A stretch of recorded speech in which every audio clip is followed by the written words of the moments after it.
পশ্চিমবঙ্গ বিধানসভা নির্বাচনে তৃণমূল কংগ্রেসের বড় ধরনের পরাজয়ের পরও আনুষ্ঠানিকভাবে পদত্যাগ করতে অস্বীকৃতি জানিয়েছেন মুখ্যমন্ত্রী মমতা বন্দ্যোপাধ্যায়। বৃহস্পতিবার রাত 12টায় তার সরকারের মেয়াদ শেষ হলেও এখনও তিনি কেয়ারটেকার মুখ্যমন্ত্রীর দায়িত্ব নেওয়ার প্রক্রিয়ায় যাননি। ফলে রাজ্যে সাংবিধানিক সংকট তৈরি হয়েছে বলে মত দিচ্ছেন আইন বিশ্লেষকরা। ভারতীয় গণমাধ্যমের খবর অনুযায়ী বিজেপি আগামী 9 মে রবীন্দ্র জন্মজয়ন্তীর দিন নতুন সরকার গঠনের জন্য শপথ অনুষ্ঠানের প্রস্তুতি নিচ্ছে।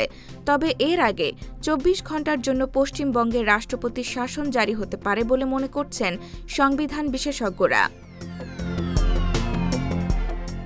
সংবিধানের 172 অনুচ্ছেদ অনুযায়ী কোনো সরকারের মেয়াদ শেষ হওয়ার পর 1 মিনিটের জন্য সেই সরকার ক্ষমতায় থাকতে পারে না।